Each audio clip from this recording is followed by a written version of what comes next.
Welcome to Talking Tudors, Elizabeth. How are you? Very well. Thank you so much for having me back, Natalie. Oh, this is so exciting and really exciting because we're going to talk about your wonderful new book. So, absolutely stunning new biography of Hans Holbein. So, I wanted to start by asking you when you first actually became interested in his story and his life and work. Well, funnily enough, my very first art history publication was on Holbein. It was an article on his painting of Christina of Denmark, one of Henry VIII's would-be wives, which of course is now in the National Gallery. And that was a short article that appeared in the Burlington magazine back in 2002. And just saying that out loud makes me feel so old. But I think Holbein has been at the back of my mind ever since. And it was probably in the mid 2010s when I was working on my book on Nicholas Hilliard that I first started to think seriously about maybe doing a bigger project on Holbein. So I think we talked about when you interviewed me about my Hilliard book. Hilliard absolutely idolized Holbein and saw Holbein's career as a model for his own. And so in the course of writing the book on Hilliard, I needed to do a certain amount of research on Holbein and was very surprised to discover that the most recent scholarly biography of Holbein was over 100 years old, A.B. Chamberlain's amazing but somewhat dated 1913 biography of Holbein. So I think that perhaps planted the seed of an idea while I was working on the Hilliard book. And that book, as you know, came out in 2019. And I remember having a meeting with my editor a few weeks after it had been published. And she happened to mention in passing that it had always been her dream to find a Holbein project. And I suddenly thought, aha, maybe the stars are aligning here. And of course, 2026 marks the 500th anniversary of Holbein's arrival in England. So there just seemed to be a lot of reasons for a taking stock and a reassessment of Holbein's life and career. And so, of course, I think most of our listeners, or a lot of our listeners, have probably heard about Hans Holbein. I think if you spend time in the Tudor period, you certainly come across his incredible work. But perhaps they don't know so much about his early years, his early life, and his family. So, can you tell us a little bit about that? Sure, absolutely. But I suppose the first thing I should say is that there is an awful lot we don't know about his early years and his family, and probably a lot that we never can know. So, for example, Holbein's mother is almost a complete mystery. We don't even know her first name. Like many women of the late medieval and early modern period, she has left virtually no trace in the historical record. But some things that we do know, Holbein himself was born in about 1497 in Augsburg, which of course is now in Germany, but at the time was part of the Holy Roman Empire. He had an older brother called Ambrosius, born in about 1494, so roughly a 3-year age difference between them. Their father was a leading painter in Augsburg in the 1490s and early 1500s, specializing in sacred painting, but he turned his hand to all sorts of things. He also provided designs for goldsmiths and for glaziers, things that Holbein himself would also go on to do in later years. We know from documentary sources that the family, though based in Augsburg, actually traveled quite a lot. The elder Holbein was in demand. He and his workshop were in demand for commissions throughout the German-speaking lands. So we know from the documentary record that they would periodically up sticks and go to Frankfurt for a few months or go to Alsace for a few months to enable him and members of his workshop to complete commissions. So the childhood, though based in Augsburg, would have been in many ways a peripatetic one, and in some ways good training for what fate had in store for Holbein. His father was a leading painter, as I mentioned, in Augsburg in the 1490s and early 1500s, but his fortunes seem to have gone off the boil a bit from 1510 or thereabouts onwards. And so, in terms of Holbein's training, this sounds like a very talented family, by the way, because everybody's Absolutely, producing yes. incredible works. So, what do we know about Holbein's training and where he learnt his craft? Well, again, there is an awful lot that we don't know and that we just have to surmise. But I think the assumption has to be that both he and his brother Ambrosius would have had their initial training in draftsmanship and in painting from their father and from others in their father's workshop. I suspect that the assumption from the moment the boys were born, or at least the hope, was that they would grow up to eventually become fully fledged members of their father's workshop and to work alongside him, and in due course to take over the workshop. But as events transpired, that was not to be. At some point between about 1512 and 1515, we don't know exactly when, both boys leave Augsburg, never to return, or certainly never to return for any significant period of time. And the immediate catalyst for that seems to have been this downturn in their father's fortunes from about 1510 onwards. It's possible by looking at the documentary records of the income tax he was assessed to chart a precipitous drop in income from 1510 or so onwards. And there's also a great deal of documentary evidence of various members of his workshop leaving to go do other things.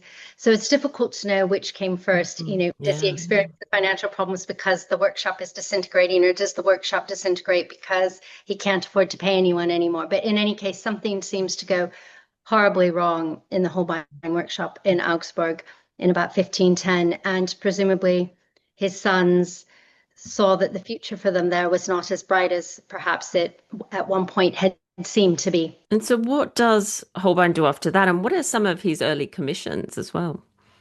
Sure. Well, Holbein first made a name for himself in Basel, in Switzerland.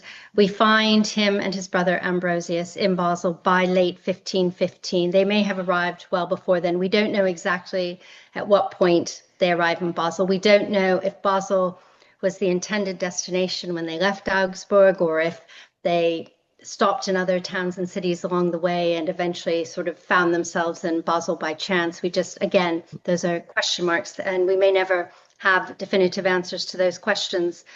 But Holbein very quickly makes a name for himself as a young man in Basel in 1516, so he's just about 19 at this point and has possibly only been in Basel for a year or so. We find him designing and signing title pages for Johannes Froben. He was one of Basel's leading printers, and of course Basel itself is a leading center for print north of the Alps. Also in 1516, Holbein gets an incredibly high-profile portrait commission to portray Jakob Meyer-Sumhausen, the newly elected mayor of Basel. And he commissions Holbein to paint himself and his wife paired portraits that form a marital diptych. And unusually, Holbein signs both of those paintings with his initials, HH, which strictly speaking, he shouldn't have done, he shouldn't have been allowed to do because he wasn't yet a member of the Basel Painters Guild. But this is one of many examples of occasions when Holbein seems to have been allowed to break the rules simply because he was A, very talented, and B, had very powerful patrons who could help him to circumvent pesky rules. So he very quickly makes a name for himself in Basel and also in this immediately surrounding German-speaking lands. He spends a very fruitful period in Lucerne between about 1517 and 1519, then comes back to Basel, joins the Basel Painters Guild, gets married, starts putting down more and more roots in Basel and kind of becoming almost an honorary Basler. And then in 1523, he gets the commission that will really change his life and launch him onto the international stage, give him a pan-European reputation. And that commission is to portray Erasmus of Rotterdam, the leading, or one of the leading humanists of the day, and certainly the most famous humanist in Basel at that time.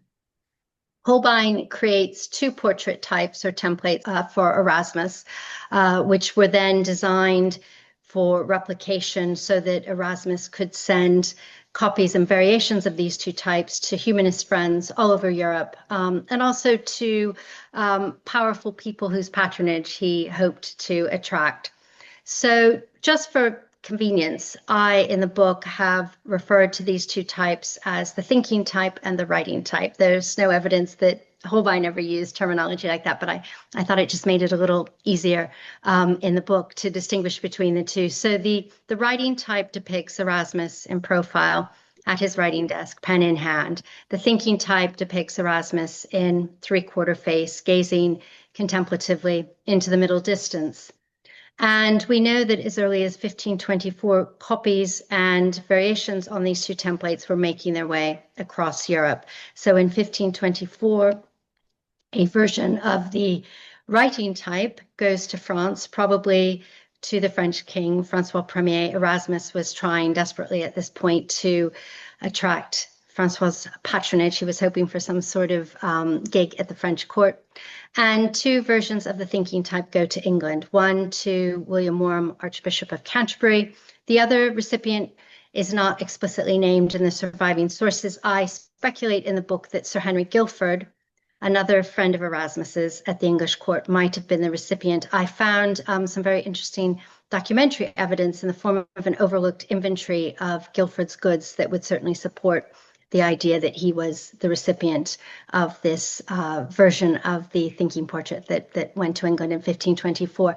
And so suddenly, with these portraits of Erasmus making their way across the continent, Holbein goes from having a reputation that is very specifically rooted to Basel, Lucerne, and the surrounding German-speaking lands, to having an international reputation. And so, Elizabeth, in 1526, we actually find Holbein in London, and it really is the beginning of a sort of new chapter for him. So, tell us a little bit about his time there. And I know this is his first trip. So, what happens? Who does he go and see? Where does he stay? What do we know? Absolutely. So in the summer of 1526, in August 1526, Holbein leaves his wife, his young family, his workshop, his guild behind in Basel, and sets off to England, equipped with some letters of recommendation from Erasmus, who I should perhaps mention had lived in England for a number of years in his youth and still maintained very close ties with a number of very powerful, high-ranking figures at the Tudor court. Now, we don't know how long Holbein was intending to be gone when he set off. In the end, he would be gone for about 2 years, which was the maximum amount of time that the Guild permitted a leave of absence. But that may not have been his intention when he set off. We just don't know.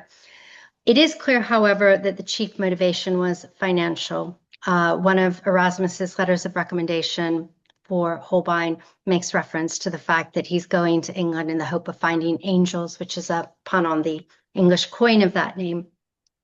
So Holbein, we know, reaches England in late 1526, probably late November, early December.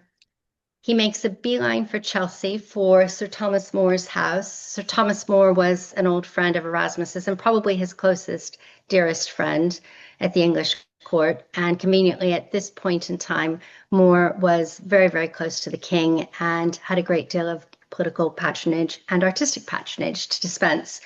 So Holbein pitches up in Chelsea at More's house, bearing a letter of introduction from Erasmus and probably also a portrait of Erasmus that he himself has painted. It's probably a version of the thinking type devised a few years earlier. More takes Holbein under his wing, promising in a letter to Erasmus to do his best to find work for Holbein. And so he ends up commissioning portraits of himself and his family from Holbein and introducing Holbein to others in Erasmus's circle at the English court and others of importance at the court more generally. And I think it would not be an overstatement to say that virtually all of the work Holbein gets during this first visit to England stems either directly or indirectly from More's patronage and introductions facilitated by More. So is it during this first day that he comes to the attention of Henry VIII? Yes. Holbein seems to come to Henry's attention in the spring of 1527, so just a few months after his arrival in England. And this is in the context of the Greenwich Revels, which, as I'm sure many listeners will know, were a series of festivities staged at Greenwich Palace in May 1527 in front of a visiting delegation of French ambassadors. And in the run-up to these festivities, Holbein was one of many artists and craftsmen who were hired to produce ephemeral art and architecture for the festivities. And Holbein actually got two of the plum commissions for these festivities. The first was to devise and paint a celestial ceiling, which he collaborated on with Nicholas Kratzer, the king's astronomer and a good friend of More's. And this painted celestial ceiling was designed to form the roof to a temporary theater in which various masks and plays were going to be performed before the king and visiting French ambassadors. And the second commission that Holbein gets for the Greenwich festivities is to paint a large panoramic view of the Battle of the Spurs, which was, of course, a famous, relatively recent English military victory over the French. And it seems pretty clear from the surviving documentary records that Henry was absolutely delighted with both of these. We know that about 6 weeks before the revels were due to take place, Henry paid a visit to Greenwich Palace to see the celestial ceiling hoisted into place and to make sure he was happy with it. So far as we can tell, he didn't request any changes or alterations. Holbein must have been present on that occasion in case there were corrections to take note of. Similarly, the Battle of the Spurs painting was deployed on the night of the festivities by the king as a prop in a piece of political theater. So during a very lavish banquet in a specially built banqueting house, the painting was positioned such that those dining could not see it.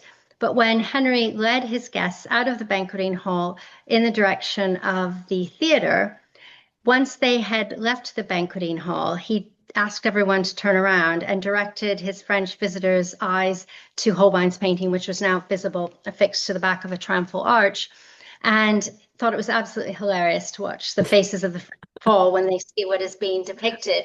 And so Henry, of course, is throwing down the cultural gauntlet here, saying, look at what a talented painter I have at my disposal. So Holbein clearly was on, or certainly Holbein's work was on the king's radar from early on in his time in England.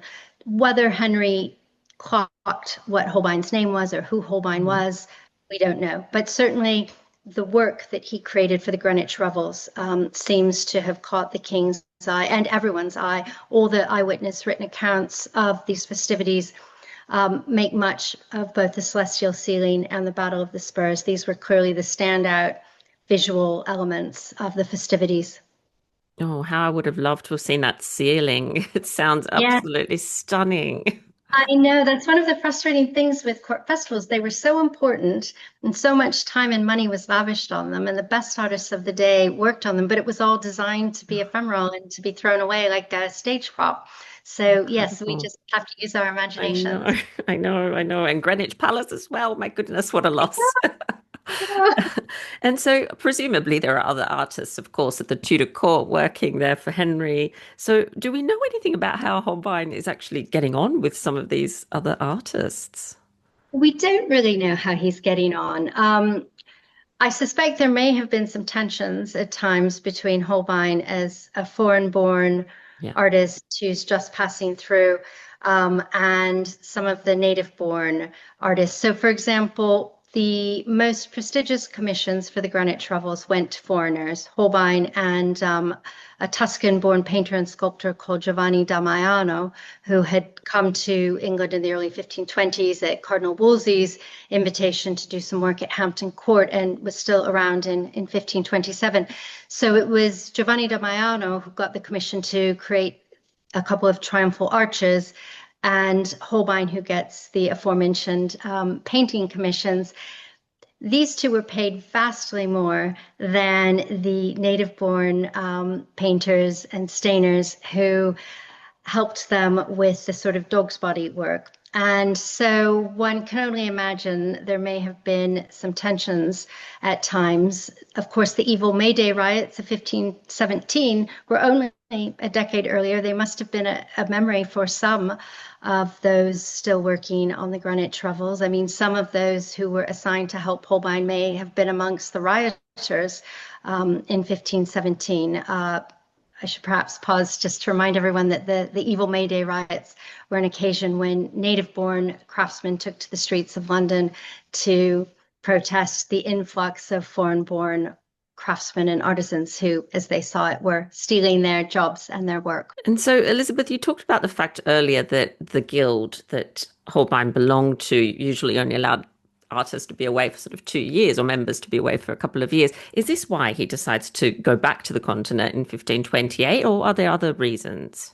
I suspect that's the main reason. I mean, it's very striking from the documentary evidence that we know Holbein leaves Basel in late August 1526, And the first evidence of him being back in Basel is late August 1528. And it does really seem as though he cut it quite fine and tried to stay in England as long as he possibly could. I suspect he may have been hoping that some sort of royal appointment might be offered to him. I can imagine that after the success of his contributions to the 1527 Greenwich Revels, that he might have thought that some sort of royal invitation would be forthcoming. It wasn't, at least not yet. But one can imagine that he may have been holding on to the hope until the last possible moment that some sort of lucrative appointment at the Tudor court would be coming his way. Yeah, I know. It's strange that it didn't, isn't it? There must have been, I don't know, a lot of competition perhaps at court for Henry's patronage or the work. It's curious. I mean, I think, however, and this was something that I hadn't really taken on board until I was researching and writing this book. I think that Henry, at this stage, isn't hugely interested in painting. Mm. I think that that comes later in the mid to late 1530s, but I think in the 1520s, in terms of artistic patronage, he's interested in architecture. He's interested in metalwork, plate, and jewelry commissions. He's interested in court festivals, and of course, painting is a part of that.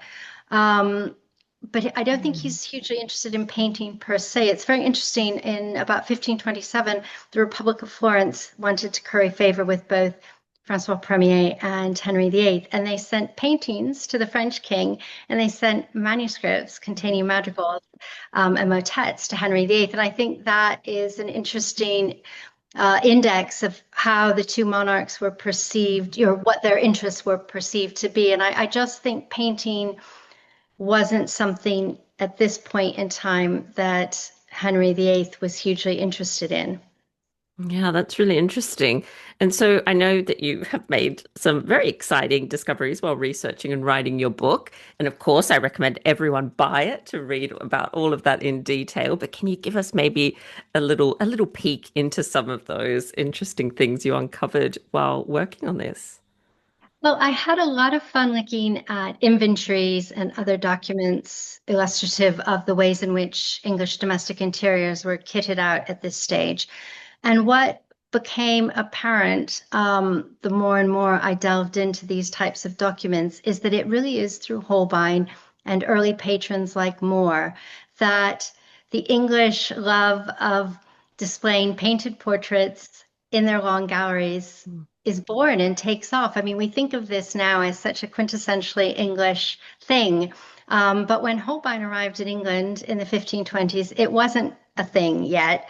And you can watch and chart through the documentary sources over the course of Holbein's time in England, this vogue becomes embedded. And one of the most exciting discoveries was realizing that through documents preserved at Hatfield in the archives there, it was possible to reconstruct the layout of Thomas More's no longer extant house in Chelsea, including the position of the Long Gallery and the probable display positions within it for various works by Holbein, most notably his now lost large group portrait of the Moore family. And that was just so much fun. Dr. Simon Thurley, the great architectural historian, helped me with that. And it was just really thrilling. And because the architectural plans that we were looking at had a key and from which you could calculate the dimensions of each room and how much space there is between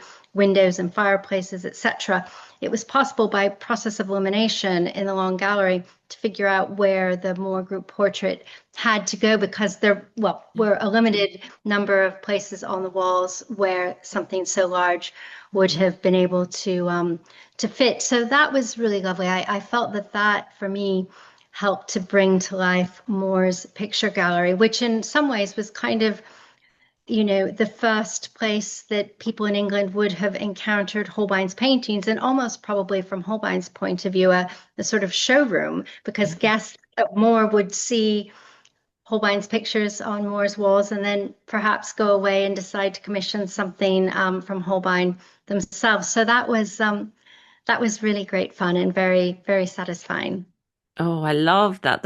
I think it's those details that really do bring the story and the people absolutely to life. And I have to say, Elizabeth, I love inventories, any inventories or accounts, or, I'm a huge fan of those. I think they offer some really important insights, as you've just demonstrated there.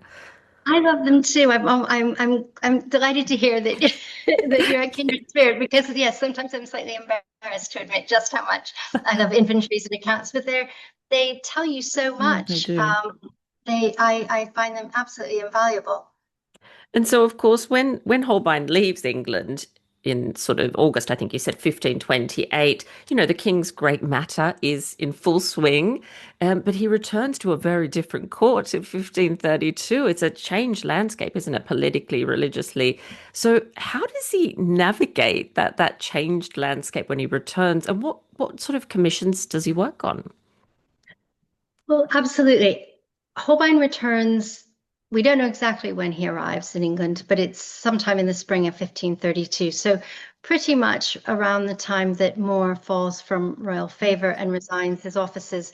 So, if Holbein was hoping in returning to England to pick up where he'd left off with More in 1528, he would very quickly have realized that that was not going to be an option. More no longer had the funds or the political power to dispense patronage on the scale that he once had. And of course, association with More was probably would have been pretty toxic for Holbein at this stage. But the incredible thing about Holbein on this occasion and on numerous other occasions, both in England and earlier in Basel, is his ability to land on his feet. I think he was someone who, perhaps because he had experienced the birth pangs, as it were, of the Reformation in Basel and so much upheaval there. He seems to have learned to bend with the winds of religious and political change. He seems to have been very pragmatic about severing ties with patrons who sort of outlived their usefulness to him and just moving on. He doesn't seem to have been a particularly sentimental person. So very quickly, upon his return to England, he is taking on portrait and other commissions from Thomas Cromwell, who, of course, is the courtier who derives the greatest benefit from Moore's fall. He is taking on numerous commissions from the Steelyard merchants, a group who he seems to have avoided on his earlier visit to England because More viewed them as dangerous heretics. But now Holbein, no longer Moore's man, is clearly not bothered about that. He also counts Anne Boleyn and others in her inner circle as patrons. Again, Anne, of course, at the heart of the rift between More and the king. But again, Holbein not bothered about that because he's no longer More's man. And after Anne's fall, amazingly enough, Holbein again lands on his feet. He is in no way tarred by association with his previous close connections to Anne. He goes on almost immediately after Anne's execution to be commissioned to portray Henry and Jane, the Whitehall mural. He becomes King's painter. I mean, he just seems to be a real survivor and someone who just always manages to land on his feet. This is perhaps most noticeable when Cromwell falls in 1540 in the wake of the disastrous marriage between Henry and Anne of Cleves, marriage in which Holbein, of course, played a part, Yes. producing portraits of Anne. But Cromwell, of course, ends up having his head chopped off, but Holbein somehow emerges unscathed again. So it's a real gift he has for landing on his feet. Also, I suspect the fact that he was just supremely talented and there was no one else in England who could do what he could do, perhaps provided him with a measure of protection and insulation that others did not have. But clearly he must have been quite canny and a pretty shrewd operator. Yeah, he certainly sounds like that. And he certainly turned his hand to a lot of different things, didn't he, Elizabeth? He's not just doing obviously paintings. He does a lot, doesn't he? And by now he's doing miniatures as well, isn't he? Yes, so he's painting, well, as you say, large-scale paintings in oils, also miniatures, so small works in watercolor on vellum, and then these sort of not quite miniatures that are smallish, but oils on wood. He's doing wall paintings. He probably is doing a fair amount of, or maybe doing a fair amount of sacred painting at various points, but it's hard to assess that because later waves of iconoclasm, I think we have to assume, will have destroyed the visual evidence for that. But certainly, I think during his first visit to England, we have to assume he probably did some sacred painting. He's a prolific deviser of designs for goldsmiths, both Yeah. in terms of jewelry and plate. He devises designs for glaziers. I mean, he does everything. He must have been, to put it in modern terms, an absolute workaholic. He must also have had a pretty sizable workshop, though details, firm details of the workshop and its composition remain elusive. What a But I pity. think, I know it is a real pity, but I think we have to assume that he had many, many helpers. Mm. However much of a workaholic he was, I just don't think there's any way that one person could have produced in so many different Gosh. media. And we also know from a lot of recent technical and scientific analysis of the paintings, there is often evidence of multiple Mm. hands, and there are clearly versions of paintings that are workshop that are, not quite good enough to be Holbein himself. So there clearly was a big team, but unfortunately, we don't have very many names that we can put to those members of the team. Oh, it's such a pity, isn't it? Wouldn't it be amazing to know where his workshop was, what it looked like, an inventory of Holbein's workshop? Yeah, that would be the dream, wouldn't it? That would be the dream, absolutely. And of course, you talked about the fact that he generally lands on his feet until he doesn't. So tell us a little bit about his sort of later years and his death as well. Sure. So Holbein dies in London in the autumn of 1543. We don't know for certain what the cause of death was, but I think it's probably a pretty safe bet that it was plague. Certainly, there was a plague epidemic in London that autumn. Whatever it was that killed Holbein, it seems to have been quite sudden. His will is very badly drafted and seems to have been composed on his deathbed at great haste. Doesn't really seem to have had time to put his affairs in order. It is often said that the last few years of Holbein's life, so the period basically from the summer of 1540 when Cromwell is executed until the autumn of 1543 when he dies, that it's just decline and fall, basically. But one of the things that I found so interesting when I was writing the book and working on that particular chapter about the final years was that I just didn't think the evidence bore that out. In fact, I thought it was remarkable how well he did after Cromwell's fall. Yes, Holbein had some financial problems in the early 1540s, but he had always had financial problems. And if anything, his cash flow seemed slightly better to me in the early 1540s. So, for example, in the early 1540s, he asks on a couple of occasions for a 6-month advance on his annuity from the crown as king's painter. But in the late 1530s, he was regularly asking for a 1-year advance. So, I mean, I think like a lot of painters in this period, he, possibly wasn't great at money management. He also had two families, the family he Yes. left behind in Basel and a new family he'd started in England. So, I mean, I think just a lot of bills to pay. Whatever else you might say about him as a husband and father, he does seem to have tried to be a good provider to both families. So I think actually, so far as I can tell, he worked very consistently right up to the end with very high profile commissions. He retains his position as king's painter. He, in that capacity, devises new portrait templates both for Henry VIII and for the future Edward VI. He continues to undertake work for private clients, and it continues to be clearly the in thing for new men arriving at the Tudor court to mark the moment of their ascent by sitting to Holbein, something that goes right back to Holbein's first visit to England and was then continued in the second visit when Cromwell kind of marks the moment of his ascent over moor by sitting to Holbein. the people who pick up where Cromwell left off, who are, granted the offices formerly held by Cromwell, seem to mark that moment by sitting to Holbein. So I think that this narrative of decline is not quite accurate. I think one of the reasons that that has kind of become the received wisdom is that the surviving images from these last few years are not great. And that's just a fluke of what has and has not survived. So, for example, we know, as I mentioned, that Holbein, as King's painter, devised new portrait templates for both Henry VIII and the future Edward VI in the early 1540s.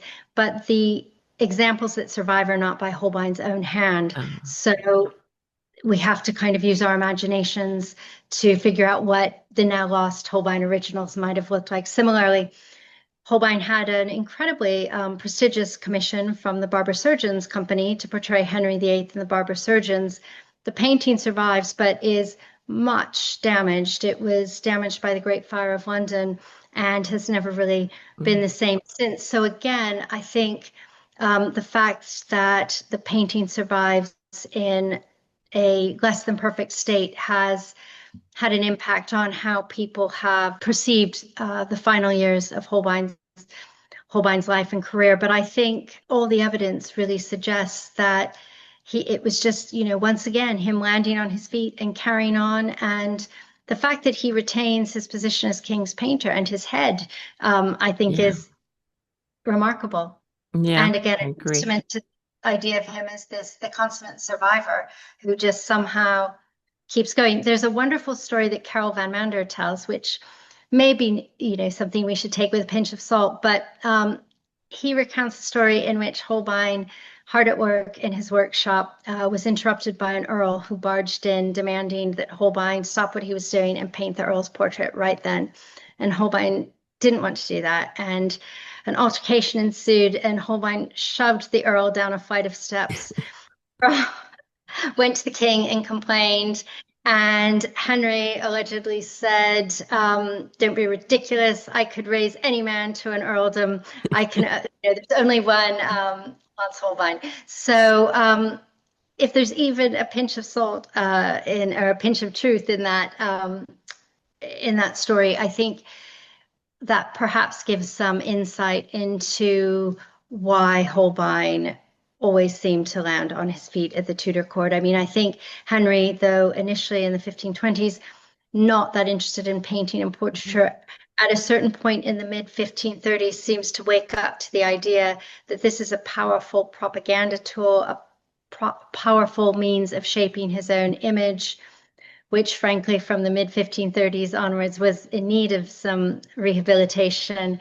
And I think from that moment on, Holbein, he is granted a certain protection, as it were, because there's no one else who can do what he does. Yeah, yeah, absolute genius, wasn't he? I know. And I remember when we talked about Hilliard as well, there was the financial issues. So I know it must be something with Yes, artists and I think so. finances. Hmm. Yes, I think so. There's a Holbein's credit. He never experienced the terrible financial woes that his own father did. I mean, his own father was forever being sued and over unpaid bills, and Holbein never, it was never anywhere near that bad for him, but he clearly did have the odd cash flow issue. And, tricky question, but do you have a favorite Holbein portrait, Elizabeth? Oh my goodness. It's very That is difficult. I do love Christina of Denmark, Ah, me and too. not just because it was the first uh, painting I ever wrote about in an academic journal. I just think it's an extraordinary painting, and it was fun to find some new bits of court correspondence that I hope help to flesh out our understanding of its commissioning and its creation. So that was fun. Yeah, That's one of those beautiful. paintings that you sort of think we know everything there is to know about it, and yet fun to discover that there are still a few nuggets in the archival sources out there that can sort of flesh out our picture of it. So yes, I think I would have to pick Christina of Denmark. Yeah, I just saw her recently. Not Christina of Denmark, but I saw the painting in its new position at the gallery, and it looks stunning. Absolutely beautiful. Absolutely does. And I love the way if you stand just so, you can see in the distance a couple of rooms away the ambassadors, and there's this Oh, amazing juxtaposition. So yes, I think the rehang is very, very clever. And the way they've hung Christina, it really emphasizes the size of the painting and her yeah, height, which was one of the interesting things that I found when I was writing the book, how many people who were involved in the marriage negotiations commented on her height, somewhat nervously in some cases, because I think some were worried that Henry would think she was too too tall. tall. Though in fact he had said he wanted a big woman. So in any case, I think Holbein very cleverly emphasizes her height and the verticality with the relatively narrow size of the boards and there's a sort of vertical Mm. cast shadow. So everything is kind of emphasizing the height. So I think, Holbein wanted to make sure that Henry was getting an accurate image of just how tall Yeah. this woman was. Yeah, exactly. It doesn't want Henry coming back and saying, "Why didn't you tell me she was so tall?" Exactly. And, Exactly. and so, Elizabeth, just to sort of start bringing our conversation to a close, what overall impact, if you had to sort of sum it up, overall impact do you think Holbein had on British art and culture? Well, I suppose the most important thing is probably the way in which he definitively shaped perceptions of Henry VIII and his court for, well, in the eyes of contemporaries, but also posterity. Thanks to Holbein, Henry VIII must be one of the most instantly recognizable figures in all of history. I mean, people may not know that the image that they're looking at is derived from Holbein in some way, but when you see, someone Yeah. adopting that full frontal sort of confrontational pose, you know it's Henry VIII.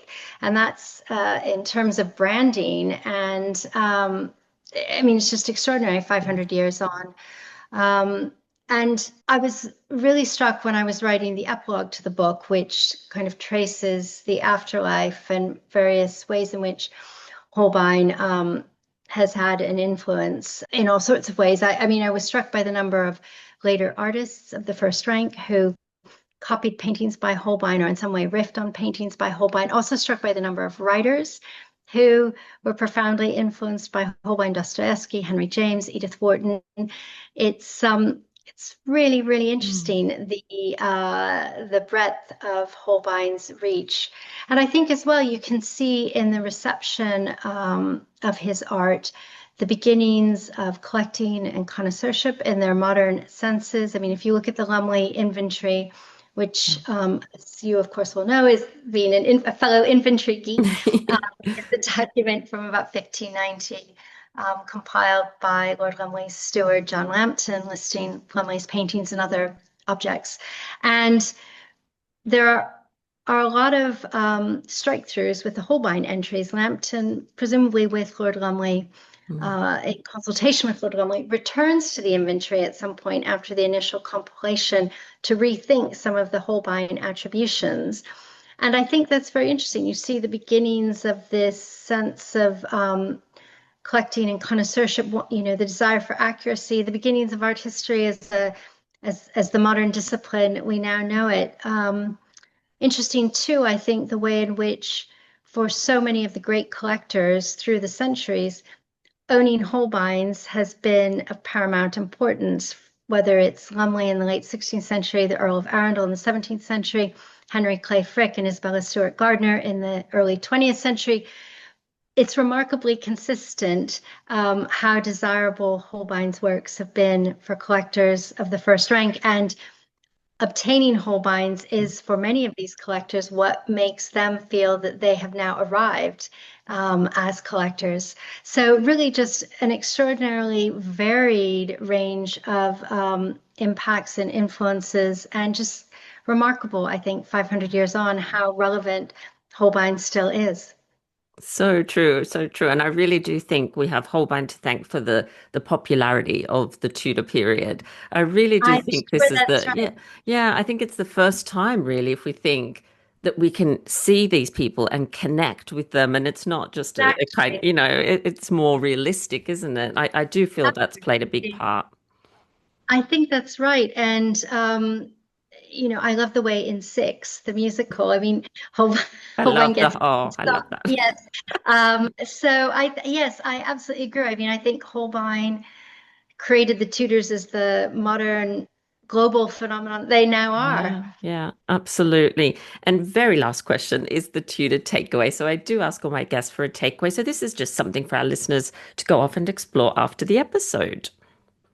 Yes, so sorry, I've got my cheat sheet here so I can remember. That's It's okay. a website. Oh, So lovely. well, it's actually a section of the British Museum website. So it's britishmuseum.org/Tudor Heart appeal.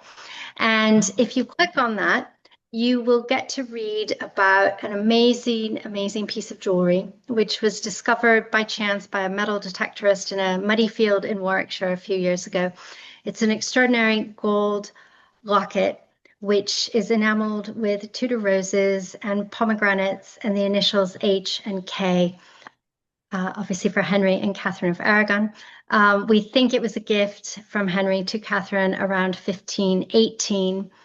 The British Museum is currently hoping to acquire it so that it can be shown to the public for many years to come. Anyway, if you click on the website, you can read all about the discovery. There are high-res images you can zoom in. It's absolutely gorgeous.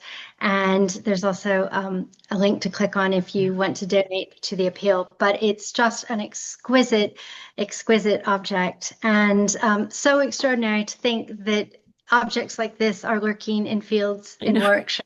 I mean, just really Incredible. incredible. Yeah. Yeah, absolutely incredible. I know exactly the piece of jewelry you're talking about, and it is absolutely beautiful. Absolutely encourage everyone to have a look. And I'll put the link in our show notes so that you can go and Oh, great. explore that wonderful, wonderful link. I would love to see that in person. So I do hope they're successful in their bid. And if anyone Great. can help, please do. It's beautiful, absolutely beautiful. Elizabeth, thank you so much for taking the time to come back onto the podcast and, discuss Holbein with us. It's been absolutely wonderful. Oh, thank you, Natalie. I had a great time.